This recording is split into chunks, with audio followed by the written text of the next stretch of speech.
Assalamualaikum warahmatullahi wabarakatuh. Nama saya Ari Hadi Susilo. Saya dari Pacitan, tempatnya Bapak SB. Ini SB, apa-apa aku radikul. Wisman. Saya minta bertanya sama Bapak Coach Indra. Saya di sini sebagai guru olahraga, guru penjas dan sekolah di sekolah ngajar di SMP Muhammadiyah nih. Yang saya Pak. Kode ya. Nahdlatul Muhammadi. Yang saya tanyakan seperti permasalahan dari Mas Guntur tadi. Saya itu di SMP ngajar olahraga, ngajar penjas. Tapi saya sering melihat anak-anak itu ya cuma sebelum main bola aja. Karena kita ada waktu 2 jam pelajaran, itu 2 kali 40 menit. Nah, saya ingin tanyakan apakah kita ini bisa berperan sebagai, khususnya semua guru, tidak hanya mengejar sertifikasi lagi.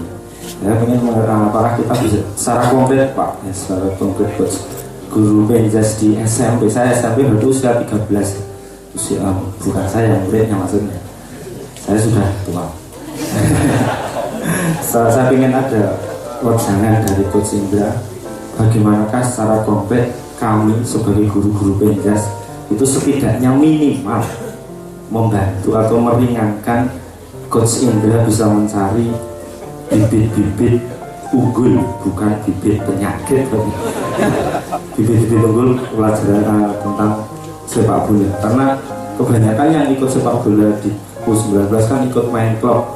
Nah, kebanyakan dari anak-anak didik kami itu main bola bagus tapi pakai sepatu nggak bisa main bola Pak. Main bola nggak bisa karena keberatan sepatu. Kebanyakan seperti itu yang saya rasakan, karena ketika ada antar kelas itu saya suruh wajib pakai sepatu, nggak ada yang ngegolin. Tapi ketika pelajaran nggak pakai sepatu, bolanya masuk bagus-bagus Pak. Evan Dimas kalah yakin. Tapi kalau pakai sepatu, insya Allah ya nggak bisa rendah. Nah, saya ingin tugasnya secara konkret. Saya ingin bagaimana lah semuanya guru penjas SD, SMP, SMA. Apakah kami juga tidak bisa berperan untuk setidaknya minimal membantu Coach Indra? Setidaknya itu. Terus terima kasih, pertanyaan-pertanyaan cukup menarik, terutama yang terakhir, mono ekspresi kalau saya lihat.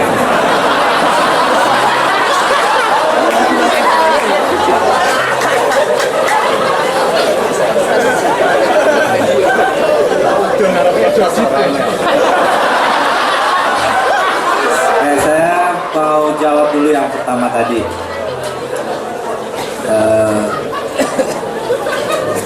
Yang dari guru olahraga siapa? Mas Ari.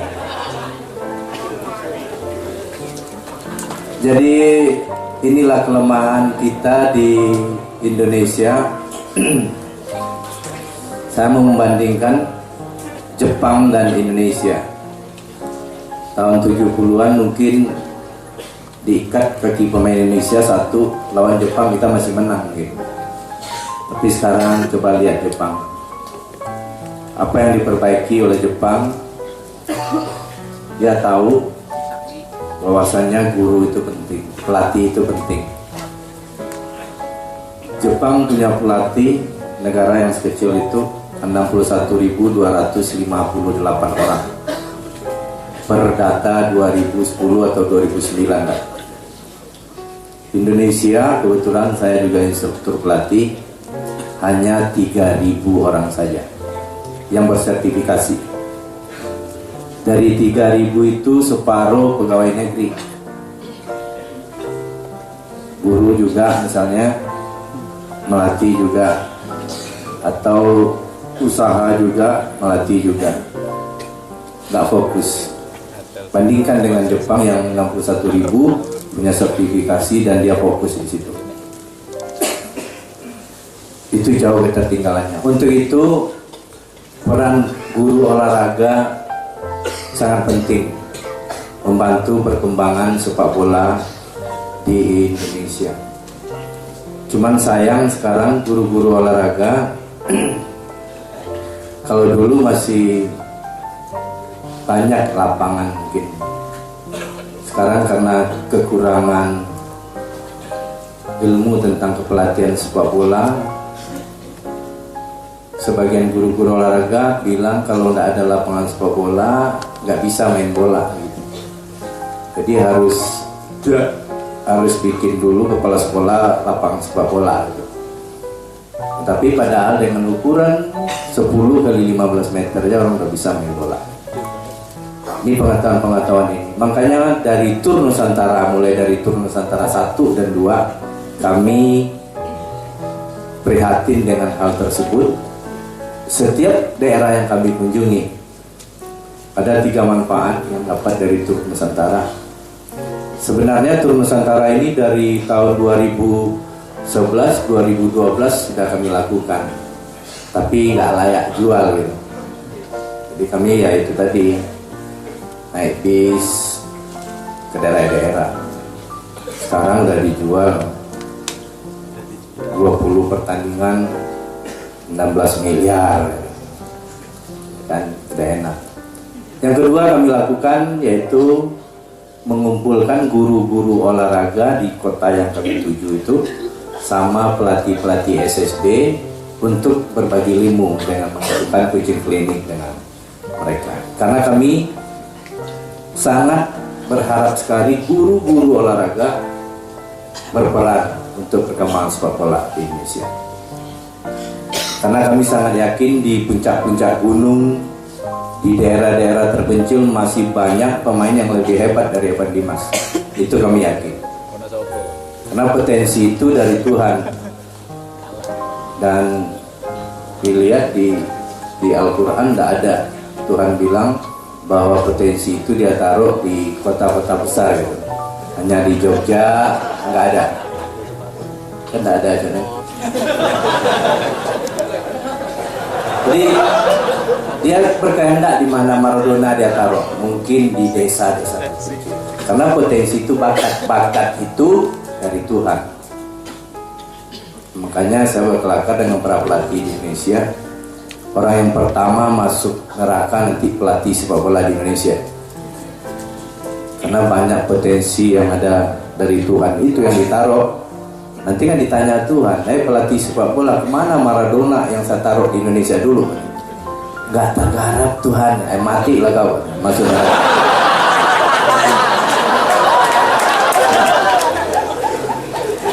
Banyak potensi-potensi.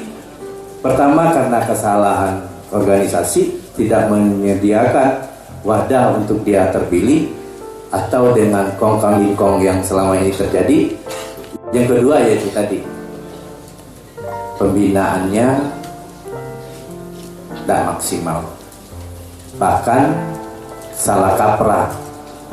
Yang harusnya dia diturunkan Tuhan jadi pemain sepak bola, akhirnya jadi politikus, kan salah kaprah. Karena tidak ada yang menggarap di sepak bola itu dengan baik. Tadi saya diskusi dengan Mas Noe dan Mas apa satu lagi Mas? Yang Leto Cup, yang tadi Pak Toto. Rupanya sebelum FIFA bikin program FIFA Grassroots itu, Leto Cup sudah punya ide itu. Jadi di Leto Cup itu sepak bola itu di usia muda itu bagaimana dia senang, bagaimana dia happy, bagaimana dia menumbuhkan nilai-nilai kemanusiaan, sosial dan lain-lain, saling menghargai, nilai-nilai fair play ada di situ. Tidak hanya menang satu. Sekarang permasalahan maka berkelahi itu kan itu, bahwasanya sudah didoktrin anak 6-12 tahun sepak bola itu hanya satu, menang. Begitu kalah, wasit lah yang salah, macam-macam yang salah, akhirnya berkelahi. Di peran guru olahraga sangat penting. Yang kedua tadi, apakah saya masih menggiring tim ini sampai ke senior? Itu pertanyaan itu harus dijawab oleh pengurus PSSI. Ya, harus pengurus PSSI menjawab, karena kami adalah orang yang dipekerjakan di PSSI. Justru itu kami memaklumi suatu saat mungkin ada dia berubah pikiran untuk melakukan pergantian pelatih dan lain sebagainya, kami sudah menyiapkan suatu, bukan PSSI baru, menyiapkan wadah untuk membina anak-anak yang lain. Kalau seandainya saya tidak lagi di PSSI. PSSI adalah wadah, tapi keinginan saya untuk membina pemain-pemain sepak bola di Indonesia untuk berkualitas akan diwujudkan dalam bentuk lain nanti. Penting peran guru-guru olahraga. Mungkin untuk saudara Heri, Hari cukup ya? Oke, Mas Hari. Tapi bilang ke Kemendiknas ganti lagi yang istirahat itu jadi bermain-main. Dulu kalau waktu saya sekolah namanya keluar main-main.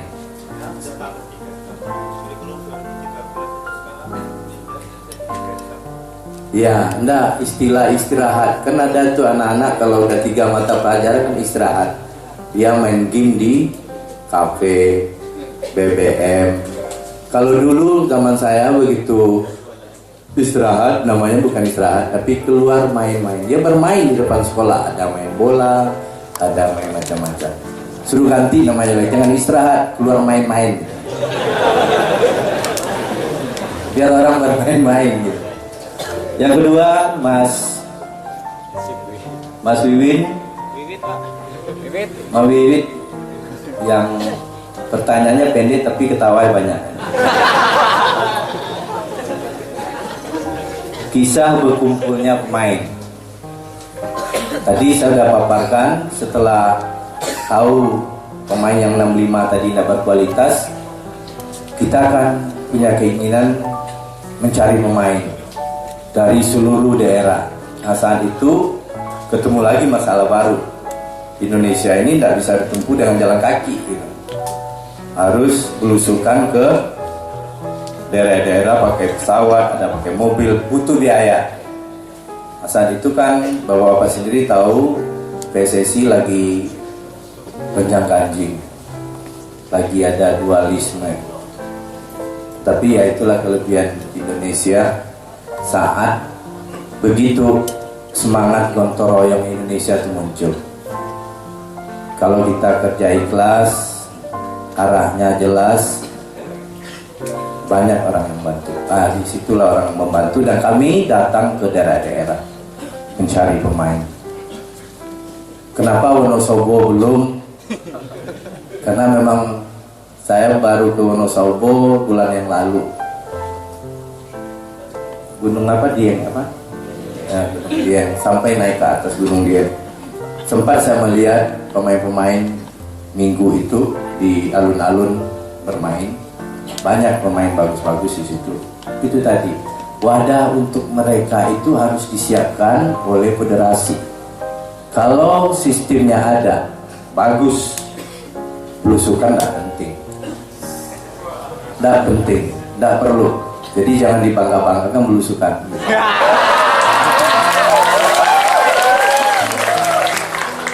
Belusukan itu saya lakukan karena tidak ada wadah untuk melihat anak yang dari daerah itu. Bayangkan yang 65 itu semua pemain adalah anak-anak DKI dan sekitarnya. Ditambah 1-2 mungkin dari Medan yang punya hubungan baik dengan pengurus PSSI atau pelatih. Wadah itu yang sistem itu yang harus dibuat oleh federasi. Itu Mas Wiwin. Dan ketiga Mas Rizkianto, metode pelatih untuk menciptakan kedisiplinan, komitmen yang paling penting. Disiplin yang kami terapkan di Internasional 19, disiplin yang aturan-aturan itu dibuat bersama dan didiskusikan bersama. Kalian mau tidurnya jam berapa? Situ diskusi. Tapi begitu setelah diputuskan yang melanggar, ada sanksi. Itu yang disiplin. Tidak ada standar ganda. Pemain Papua, dia pemain bagus yang kita coret itu lebih dari 10 orang. Tapi bagusnya hanya skill. Padahal standarnya ada 4: skill, kemampuan taktikal, kecerdasan, dan kemampuan fisik, dan mental. Mental nggak bagus, mental itu banyak, ada disiplin di situ. Jangan ada standar ganda. Begitu dia tidak memenuhi aturan itu, out. Dari manapun, siapapun dia.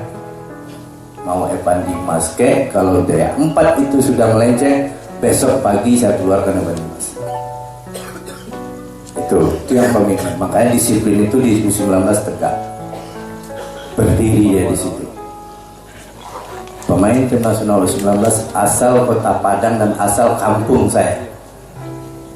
Penjaga gawang kedua. Kita sudah, tetapi tetap ada alurnya. Pertama kita nasihati, ada SP1, ada SP2, ada SP3. Buat perjanjian di atas segel, dia bikin juga. Out. Bismillah orang Padang, out. Ribut orang Padang sampai wali kota.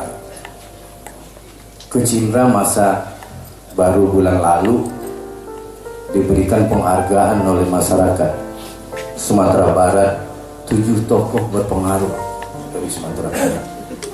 Saya pikir apa hubungannya?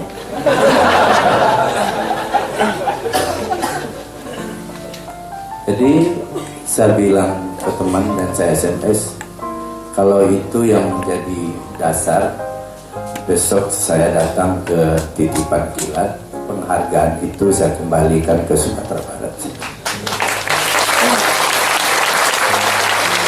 Jangan ada standar ganda kalau mau menegakkan disiplin, siapapun dia. Berlaku untuk official, untuk head coach. Kalau pemain tim nasional U19 ada di Jogja, saya tidak berani pulang jam 1. Karena kalau kita mau menjual obat panau, jangan kita sendiri yang berpanau. Karena dia di Jakarta, saya di Sijanun, saya sampai jam 1 di sini. Jadi kalau anak-anak tidak boleh keluar malam, kita jangan keluar malam. Jangan sampai subuh gitu.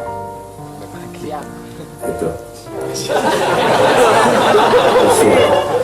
Kan banyak begitu. Dia jual obat panau tapi dia sendiri berpanau. Kalian merokok itu merusak, tapi dia sendiri merokok. Pelatih saya banyak yang merokok, tapi dia tidak pernah merokok di depan pemain. Banyak beberapa pelatih yang merokok, tapi dia tahu aturan. Walaupun merokok katanya udah haram.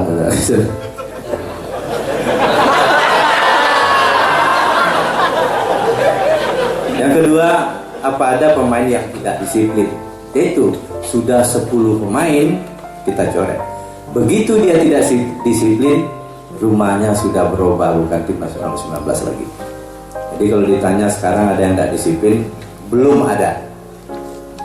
Apakah ada nanti? Semoga tidak. Amin. Akbar, apa ada pemain dari Wonosobo? Tadi saya sudah jawab. Kemungkinan ke depan pasti ada. Insya Allah federasi berbenah, dia bikin kompetisi mulai dari kecamatan. Kalau itu tergarap, kanal dari pemain desa, kecamatan, kabupaten, provinsi itu ada, Indonesia tidak ada yang akan mengalahkannya di Asia. Saya yakin. Karena potensi kita itu memang luar biasa.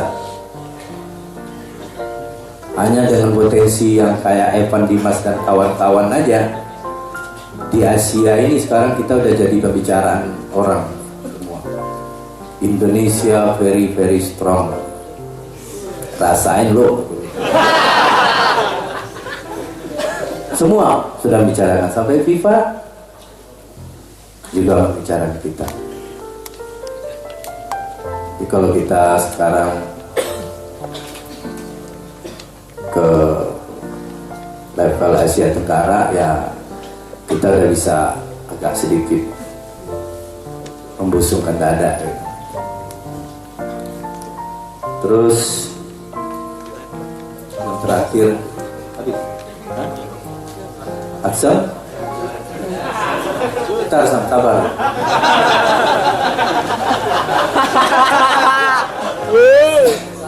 Dalam rangka itulah, Sam, saya datang ke sini untuk memperkuat itu. Karena kalau saya mau meyakinkan pemain, kan harus ada dalilnya. Benar, Sam? Nah, dalam rangka itu saya cari. Dan saya sudah paparkan tadi, kekuatan Allah SWT segalanya.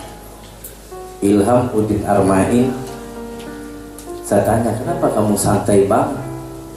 Gus, sebelum saya final, saya salah takjud dan menelpon orang tua. Masya Allah. Orang Korea, karena keyakinan dia ke Tuhan, dia bilang, tidak ada yang tidak bisa dikalahkan kecuali Allah SWT. Ini, cuman apakah setiap hari anak-anak ini tahajud? Berbeda, beragam. Yang jelas malam ini dia nggak tahajud malam ya.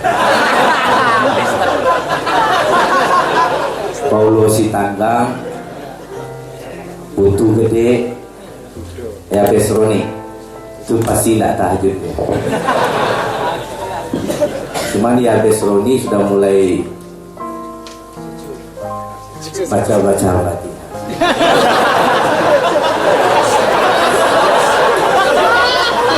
Mau ke Piala Asia nanti saya sahadatkan ya.